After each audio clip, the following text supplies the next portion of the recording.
नमस्कार, मैं हूं नीरज मेहरा और आप देख रहे हैं पीके टाइम्स का खास कार्यक्रम सीधी बात। सीधी बात में आज हम चर्चा करेंगे राजस्थान में आरटीई को लेकर लाखों बच्चों के एडमिशन होने होते हैं और इसके लिए करीब 6 लाख अभिभावकों ने आवेदन किया।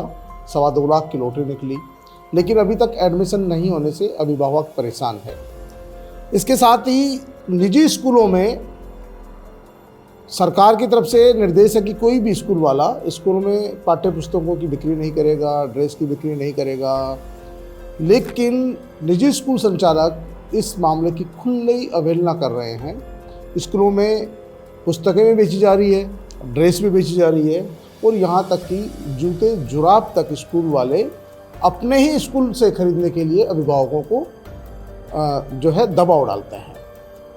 आरटीई में जो लोग आवेदन करते हैं वो इस उम्मीद के साथ आवेदन करते हैं कि सरकार के आदेश पर उनके बच्चों को एडमिशन मिलेगा, अच्छी शिक्षा मिलेगी और फीस से छुटकारा मिलेगा।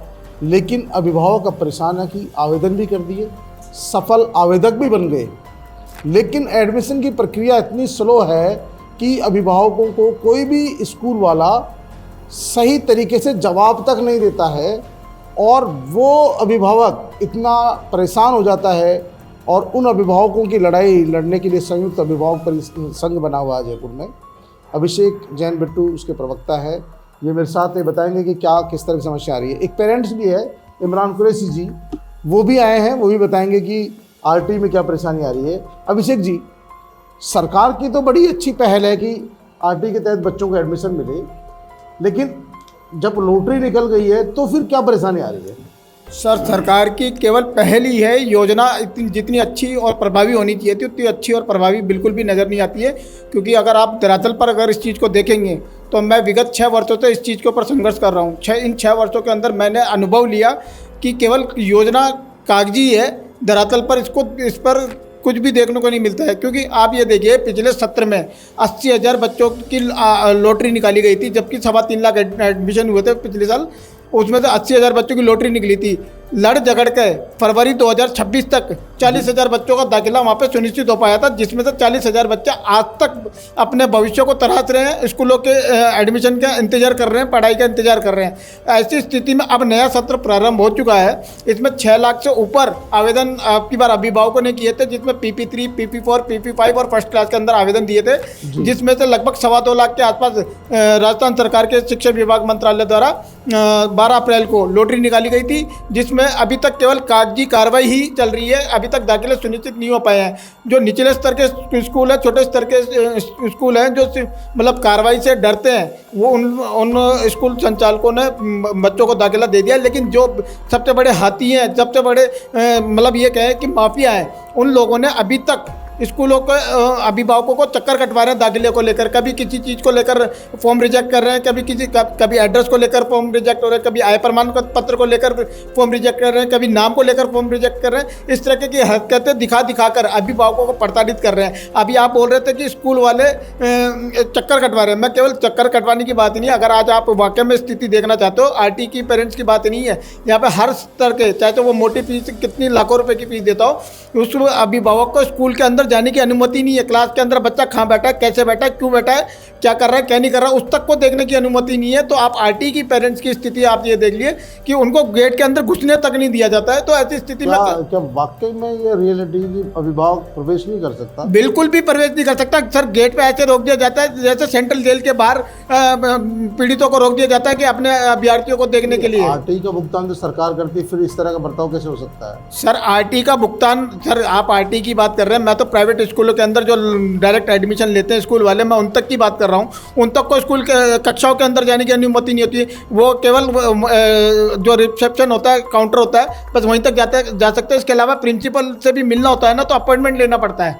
वो तो एक तरीका है व्यवस्था का, क्योंकि देखिए प्रिंसिपल से अपॉइंटमेंट लेंगे, क्योंकि देखो वहाँ पे लंबे लोग कतार होती है। सर, इतनी लंबी कतार नहीं होती है। स्कूल में अगर 3,000-4,000 बच्चे भी पढ़ते हुए हैं तो सबकी तो समस्या होती ही नहीं है। मुश्किल से 10% अगर आप समस्या मानो तो वो एक दिन में नहीं आती है। 365 दिन बच्चे मतलब स्कूल खुला रहता है। 365 दिन में अगर डिवाइडेड करें तो एवरेज कभी 1 का आता है, कभी 2 का आता है, कभी ज़्यादा से ज़्यादा हाथ मार के 10 बच्चों का आता है। तो उसमें अपॉइंटमेंट प्रणाली कहाँ से आ जाती है? क्या अभिभावक अपने बच्चों को अपॉइंटमेंट देने के लिए पढ़ाता है?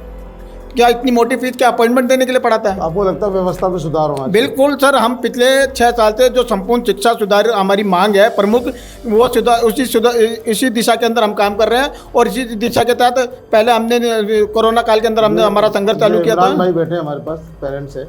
इमरान जी, आपने बच्चों के लिए आवेदन किया, किस तरह की परेशानी आ रही है, क्या कहा जा रहा है आपके बच्चों को? सर, मैंने जब बच्चों का आवेदन करा उस वक्त अभी तक तो मेरे डॉक्यूमेंट्स ही वेरीफाई नहीं हुए।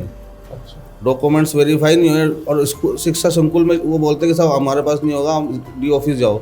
डी ऑफिस जाते तो बोलते CBO जाओ, CBO जाते तो बोलते स्कूल जाओ। तो हम जाए तो कहाँ जाएँ? हमारे पास कोई रास्ता नहीं, सिर्फ दिन भर हम ये चक्कर ही काटते रहते हैं। स्कूल वाले क्या कहते हैं आपको? स्कूल वाले बोलते हैं साहब हमारे पास लिस्ट ही नहीं आई,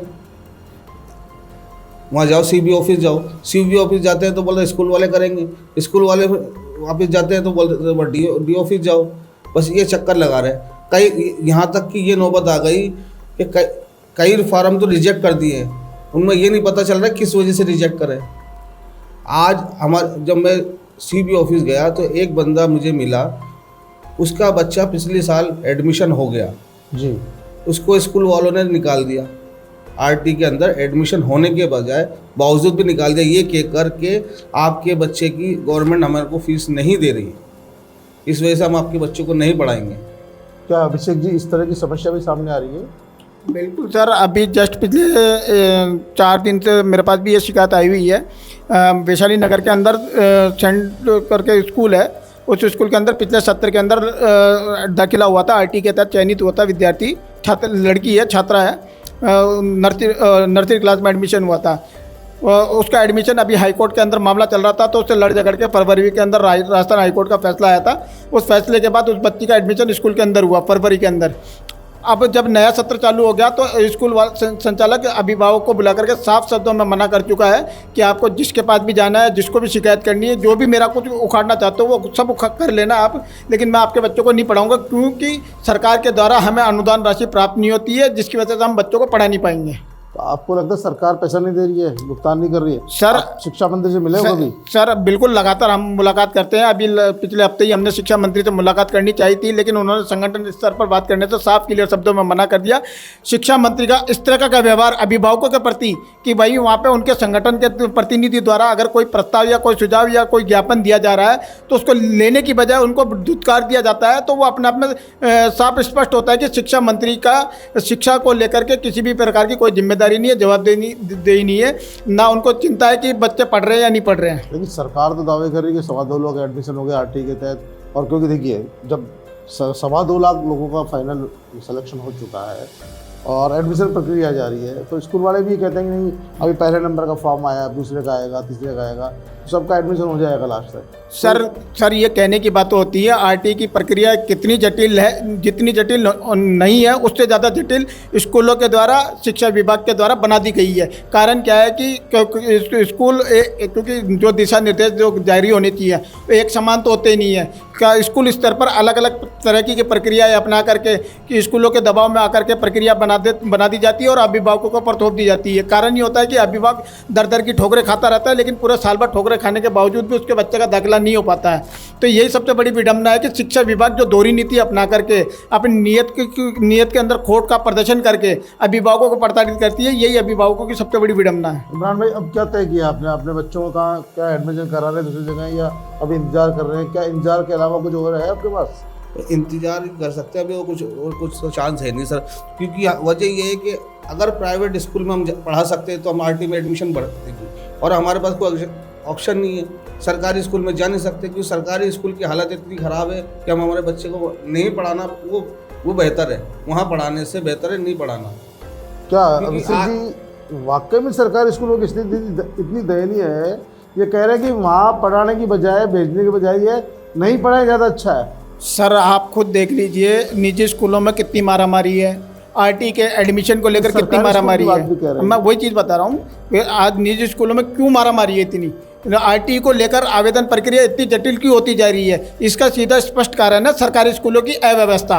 आज ये देख लीजिए कि अब सरकार दावे तो करती है कि भाई अभिभावकों को ज़्यादा से ज़्यादा संख्या में सरकारी स्कूलों में बच्चों का दाखिला करवाना चाहिए, लेकिन अभिभावक इस चीज़ से डरता है क्योंकि पिछले 1 साल के अंदर जिस तरह की घटनाएं राजस्थान को देखने को मिली है, कहीं स्कूलों की छतें गिर रही हैं, कहीं स्कूलों की दीवारें गिर रही हैं, कहीं प्लास्टर गिर रहा है, कहीं कुछ गिर रहा है, कहीं कुछ गिर रहा है, मतलब इतने बच्चों की मौतें सामने आ चुकी हैं। उसके बावजूद भी सरकारी स्कूलों की व्यवस्था दुरुस्त नहीं हो रही है। तो ऐसे में ऐसा कौन सा अभिभावक है जो अपने बच्चों को सरकारी स्कूलों के अंदर मरने के लिए छोड़ेगा? क्योंकि अभिभावक चाहता है कि उसके बच्चों को अच्छी शिक्षा मिले, उसका उसका भविष्य बेहतर हो। लेकिन यहाँ तो सरकारी स्कूलों में भविष्य बेहतर तो छोड़ो, उनकी जान के लाले पड़ रहे हैं। मतलब स्थिति ऐसी है कि बच्चा स्कूल जा तो रहा है लेकिन वापस घर लौटेगा नहीं लौटेगा। ये अपने आप में बहुत बड़ी विकट स्थिति है, बहुत बड़ी बात है। और अभी हाल ही में सरकार ने एक आदेश और निकाला है सीताराम जाट जी के द्वारा कि पाठ्य पुस्तक जो भी किताबें होगी, बैग्स होंगे, ड्रेस होगी, वो स्कूल बेच नहीं सकता। सर, ये पाठ्य पुस्तकों को लेकर के जो 1 अप्रैल को माननीय सीताराम जाट जी जो हमारे डायरेक्टर एजुकेशन है, शिक्षा निर्देशक है, उनका ये कोई नया आदेश नहीं है, पहली बार आदेश निकला हुआ नहीं है। ये हर सत्र की विडंबना है कि हर सत्र में जब किताबें, कॉपियाँ, ड्रेसें वगैरह सब कुछ बिक जाती हैं, उसके बाद शिक्षा विभाग चेतता है और ऑर्डर जारी करता है। ऑर्डर जारी करने के बावजूद भी शिक्षा विभाग उस चीज़ की पालना खुद नहीं करता है। उनके द्वारा तय कमेटी जो इनको स्कूलों में जाने के निर्देश दिए हुए हैं, वहाँ पे जांच करके रिपोर्ट सबमिट करने के निर्देश दिए हुए हैं, वो सीबीओ स्तर की जो जांच कमेटी होती है वो ना तो स्कूलों में जाती है, ना जांच करती है, ना रिपोर्ट सबमिट करती है। यही कारण है कि पिछले 6 साल से हमने खुद देखा है व्यक्तिगत तौर पर, क्योंकि हमने बाकायदा स्कूलों की रिपोर्ट की है, कंप्लेंट की है, उसके बावजूद भी उनकी जाँच नहीं हुई है। अगर जाँच हो गई होती तो आज स्कूलों के ऊपर कार्रवाई हो जाती, लेकिन स्कूलों के दबाव के कारण, उनके प्रभाव के कारण स्कूल शिक्षा विभाग दुबक के बैठा रहता है, कार्रवाई नहीं करता है। इसी वजह से हर साल इस तरह की घटनाएं सामने देखने को मिलती है। हर साल अभिभावक सड़कों पर आता है, हल्ला मचाता है, लेकिन कार्रवाई न होने से वो आवाज़ दब जाती है, निष्कर्ष हो जाती है। आपने कहा शिक्षा मंत्री जी सुन नहीं रहे, तो मुख्यमंत्री जी से कोई अपील करना चाहोगे जिसके माध्यम से सुनवाई करे, कुछ न्याय हो अभिभावकों के साथ, सर, बच्चों के एडमिशन हो जाए समय पर, पाठ्य पुस्तकों का जो बोझ जो 1 रुपये किताब 10 रुपये बेची जा रही है वो नहीं खरीदनी पड़े, कुछ ऐसी अपील कर रहे हैं आप? सर, कारण क्या है कि हम एजुकेशन की लड़ाई लड़ रहे हैं, शिक्षा व्यवस्था में सुधार की लड़ाई लड़ रहे हैं, अभिभावकों की लड़ाई लड़ रहे हैं। अगर कोई धार्मिक आयोजन होता या कोई सत्ताधारी पार्टी का कोई आयोजन होता तो शायद मुख्यमंत्री जी से मिलना बहुत आसान हो जाता। आज पिछले 2.25 साल से राजस्थान में मुख्यमंत्री जी शासन कर रहे हैं, उनसे लगातार हमने समय मांगा है कि हम अभिभावकों का पक्ष आपके समक्ष रखना चाहते हैं। विडंबना है उनकी, अगर थोड़ा सा समय अगर आप हमें दे देवें तो हम अपनी विडंबना आपके समक्ष रख देवें, जिससे आपको भी फ़ायदा होगा और अभिभावकों को भी फ़ायदा होगा। क्योंकि इसमें सुधार की इतनी आवश्यकता है कि अगर समय रहता अगर हमने इस चीज़ को कंट्रोल नहीं किया तो आगे जाके इससे भी बड़ी विकट स्थिति केवल हमें ही नहीं देखनी पड़ेगी, आप जो सत्ता में बैठे उन लोगों को भी झेलनी पड़ेगी। लेकिन आज तक हमें समय नहीं मिला। एक बार हम लोगों ने मुख्यमंत्री की जो सोमवार को जन सुनवाई होती है उसके अंदर हमने जाने का प्रयास किया, जाके भी आए, बाकायदा मुख्यमंत्री को ज्ञापन भी दिया। मुख्यमंत्री ने ज्ञापन हाथ में लिया और साइड में रख दिया उसको। तो अगर इस तरह का व्यवहार अगर वो रखते हैं शिक्षा के प्रति तो मुझे नहीं लगता है कि शिक्षा में कोई सुधार होगा। जब तक व्यक्तिगत स्तर पर टेबल पर बैठकर जो शिक्षा को लेकर शुभचिंतक है, जो इन व्यवस्थाओं को लेकर दुरुस्त करना चाहते हैं, जब तक मुख्यमंत्री जी या शिक्षा मंत्री जी इनके साथ बैठ करके वार्ता नहीं करेंगे, समस्याओं का सामना नहीं करेंगे, उनमें सुधार की व्यवस्था नहीं बनाएंगे, तब तक मुझे नहीं लगता कि शिक्षा व्यवस्था में व्यापक सुधार देखने को मिलेगा। तो ये अभिषेक जैन जी थे, ये अभिभावक आरटी के थे जिन्होंने एडमिशन के लिए अप्लाई किया था। और इन लोगों की पीड़ा ये है कि सरकार ने योजना तो बहुत अच्छी बनाई, बेहतरीन बनाई, जिससे कम आय वर्ग के लोगों के बच्चे अच्छे स्कूलों में पढ़ सके, निजी स्कूलों में पढ़ सके। सरकार ने उसके लिए व्यवस्था भी की, फॉर्म भी भरे जाते हैं, लॉटरी भी निकाली जाती है, लेकिन जिस मात्रा में लॉटरी निकलती है उस मात्रा में न तो बच्चों के एडमिशन हो रहे और न जो बड़े स्कूल है, नामचीन स्कूल है, जिनको नामचीन स्कूल कहा जाता है, उन स्कूलों की तो हालत और भी ज़्यादा ख़राब है, क्योंकि वो बच्चों को एडमिशन देना ही नहीं चाहते। वो इतना परेशान करते हैं अभिभावकों को कि लास्ट में थक हार कर अभिभावक अपने घर बैठ जाता है। और जो पाठ्य पुस्तकों की बात है, पुस्तकों की ड्रेस की बात है, तो वो निजी स्कूल वालों की दुकान सी हो गई है। निजी स्कूल में किसी में भी स्कूल में चले जाइए आप, वो अपने स्तर पे अपने काउंटर पे पुस्तक बेच रहा है, अपने काउंटर पे ड्रेस बेच रहा है, अपने काउंटर पे जूते चप्पल बेच रहा है। तो ये इस तरह की जो दुकानों को, शिक्षण संस्थाओं को जो दुकानें बना ली है, शोरूम खोल लिए बड़े बड़े, तो कम से कम सरकार का एक, क्योंकि जो जिन ज़मीनों पे वो स्कूलें चला रहे हैं वो तो टोकन रेट की ज़मीनों पे चला रहे हैं, सरकार ने 1 रुपये टोकन रेट में ज़मीनें दी है।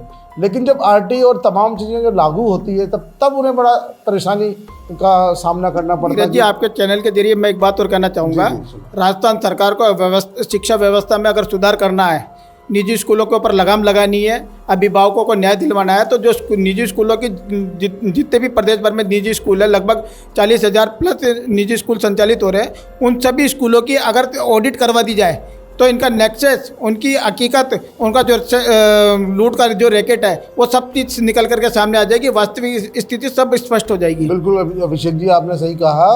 तो मेरी सरकार से सिर्फ इतना सा आग्रह है कि जो पेरेंट्स हैं उनकी बात सुनी जाए, क्योंकि आपने एक बहुत बढ़िया कानून बनाया है आरटी का, राइट टू एजुकेशन का, और उसका जो मकसद भी बहुत अच्छा था कि जो गरीब अभिभावक है वो अपने बच्चों को अच्छे नामचीन स्कूलों में पढ़ा सके।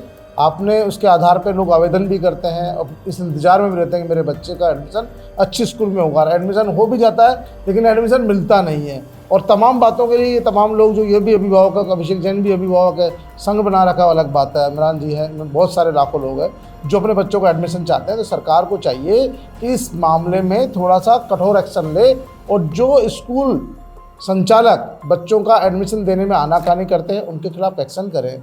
पाठ्य पुस्तकों की जिस तरह बिक्री हो रही है, ड्रेसेस की बिक्री हो रही है, उन पर भी लगाम कसे, ताकि 1 रुपये की चीज़ 5 रुपये में अभिभावकों को खरीदनी नहीं पड़े। शिक्षा व्यापार नहीं है, शिक्षा का माध्यम सिर्फ लोगों को सशक्त करना था, लेकिन कहीं न कहीं लोगों ने इसे व्यापार बना लिया। यही कारण है कि सरकार के आदेशों के बावजूद न तो आरटी में प्रॉपर एडमिशन हो रहे और न जो शिक्षा विभाग के आदेश होते हैं उनकी सही तरीके से पालना हो रही है। और मुख्यमंत्री जी खासतौर पर इस पर ध्यान देंगे तो ही इस पे आगे सफलता मिलने की संभावना है, वरना तो जिस तरह से डरा चल रहा है, क्योंकि पिछले साल के 40,000 एडमिशन भी बाकी है, इस साल 2.25 लाख जो सफल आवेदन हो चुके हैं और अभी तक एडमिशन की जो संख्या है 20,000 है, तो कैसे संभव होगा, ये समझ से परे है। तो पीके टाइम्स में सीधी बात में आज के लिए इतना ही। कल फिर हाजिर होंगे किसी नए मुद्दे के साथ, किसी नई बात के साथ। तब तक के लिए नमस्कार।